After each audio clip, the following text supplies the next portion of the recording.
जी, तो वेलकम करते हैं आपको मेरे यूट्यूब चैनल पे।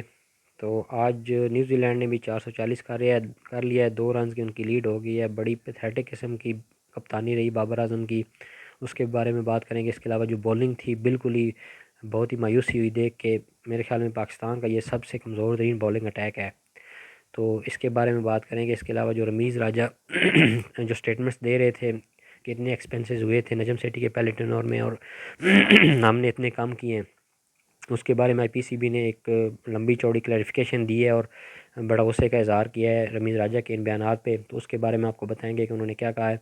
तो अगर मैच की बात करें तो हम जब कल पाकिस्तान के उन्होंने बाबर आजम ने 160 किया और सलमान आगा ने टेल के साथ 100 किया, तो हम बड़े खुश हो रहे थे कि बड़ी ज़बरदस्त बैटिंग की है, हमने 438 कर लिया है।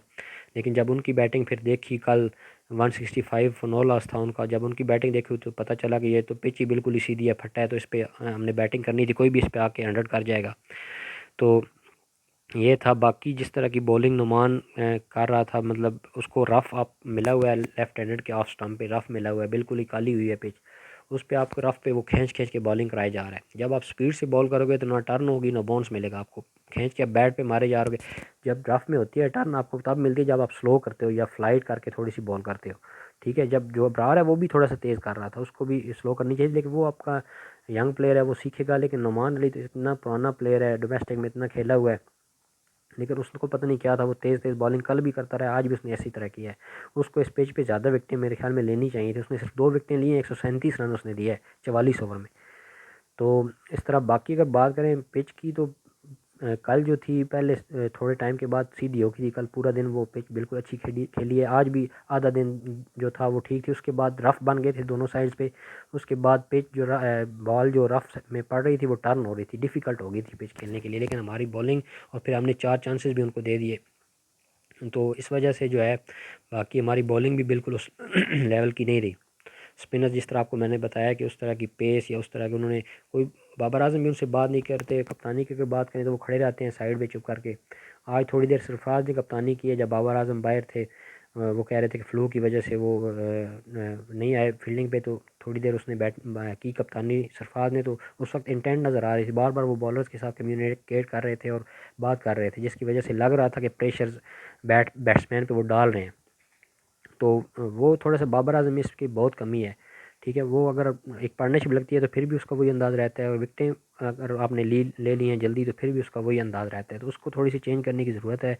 कप्तानी बिल्कुल ही अच्छी नहीं है बाबर आजम की।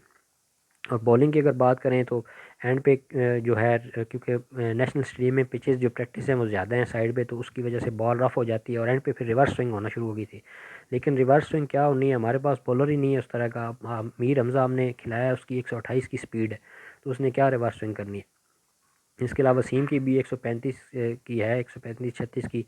लेकिन उसकी चलो इस स्पीड की वजह से उसने आखिरी जो स्पेल किया है बड़ा ज़बरदस्त, उसकी रिवर्स स्विंग हो रही थी, उसको विकेट भी एक मिली है।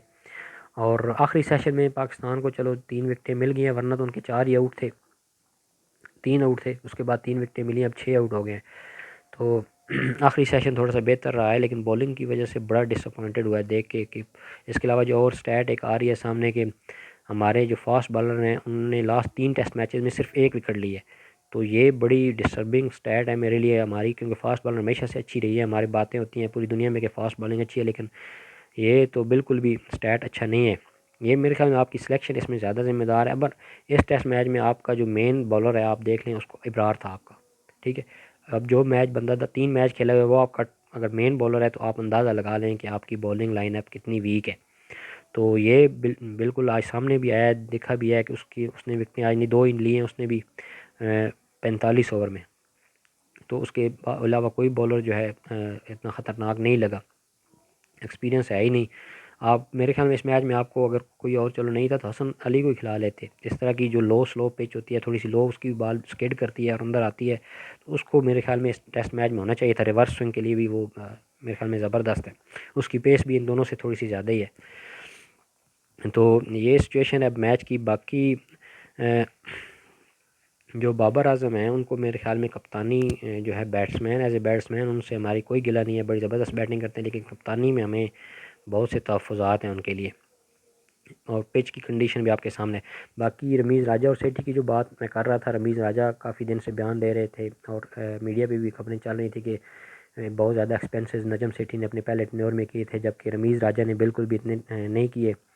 और अब आज जो क्लैरिफिकेशन आई है पीसीबी की, उन्होंने जो अपना एक प्रेस रिलीज़ जारी की है उसमें उन्होंने कहा है कि जो ख़र्चों की बात हुई है वो गलत है, क्योंकि जब नजम सेठी का था टेन्योर, उस वक्त जब पीएसएल 2016 से 2018 तक पीएसएल जो थी वो दुबई में होती रही है, तो उस वक्त दुबई के जो टूर्स करने पड़ते थे, जाना पड़ता था, देखना पड़ता था, तो उस पर अखराज ज़्यादा हुए हैं। इसके अलावा जो अलाउंस की बात हो रही थी कि जो नजम सेठी हैं वो पीएसएल का अलाउंस लेते हैं, तो उन्होंने कहा कि वो बिल्कुल भी उन्होंने कोई अलाउंस आज तक नहीं लिया पीएसएल का। ठीक है, तो ये बात भी उनकी गलत है रमीज़ राजा की। इसके अलावा क्योंकि उस दौरान जो पाकिस्तान की जो पीएसएल थी वो भी बाहर होती थी, और पाकिस्तान के जो टूर थे वो भी पाकिस्तान में नहीं हो रहे थे, बाहर होते थे, इसकी वजह से जो बाहर जाना पड़ता था मीटिंग्स के लिए और इधर उधर, तो उसकी वजह से जो है अखराजात ज़्यादा हुए हैं। बाकी गाड़ी जो कार अलाउंस था नजम सेठी को पीसीबी ने कहा कि मिल रहा था, क्योंकि उन्होंने जो पीसीबी की गाड़ी इस्तेमाल नहीं की बल्कि अपनी वो ज़ाती गाड़ी सिक्योरिटी की वजह से यूज़ करते थे, तो उनको उस गाड़ी का अलाउंस दिया जाता रहा है, तो वो उस अलाउंस के पैसे हैं जो बार बार शो हो रहे हैं अखराजात में। जबकि रमीज़ राजा के बारे में कहा गया कि उनको नई गाड़ी दी गई थी जिसकी मालियत 16.5 मिलियन थी, जो रमीज़ राजा यूज़ करते रहे पीसीबी की तरफ से, इसलिए फिर उनको अलाउंस जो है वो नहीं दिया गया। इसके अलावा जो बाकी सिक्योरिटी क्योंकि ज़्यादा थी नजम सेठी की, पीसीबी ने कहा है कि क्योंकि वो वज़ीर आला भी रहे थे और उनको एजेंसीज़ की तरफ से हमें रिपोर्ट्स थी कि उनको थ्रेट्स हैं, लाइव थ्रेट्स, तो इसकी वजह से उनकी सिक्योरिटी जो थी वो ज़्यादा रखी गई थी। और एक और जो पॉइंट था उसमें उन्होंने कहा है कि जब पीसीबी की तरफ से ये अखराजात वाला जो जारी हुआ था, तो उसी वक्त नजम सेठी ने जो है लीगल नोटिस भेजा था पीसीबी को। तो ये तमाम जो इल्ज़ामात हैं पीसीबी की पॉइंट ऑफ व्यू से वो सारे गलत हैं, उन्होंने क्लैरिफिकेशन दे दिए। इस पर अब मैं बात नहीं करूँगा क्योंकि फिर वो सियासत की तरफ बात चली जाएगी। हमारा चैनल है स्पोर्ट्स का, तो हम क्रिकेट के बारे में बात करेंगे, इसके बारे में आप खुद डिसाइड कर लें कि अब इसमें कौन गलत है, रमीज़ राजा या नजम सेठी। तो ये आज का हमारा शो था। उम्मीद करते हैं कि आपको पसंद आएगा। अगर आपको पसंद आया है और इस तरह की स्पोर्ट्स के बारे में एनालिसिस और न्यूज़ के लिए, अपडेट्स के लिए, आप हमारे चैनल को सब्सक्राइब कर सकते हैं और इस वीडियो को आप लाइक कर दें। तो कल तक के लिए अल्लाह हाफ़िज़।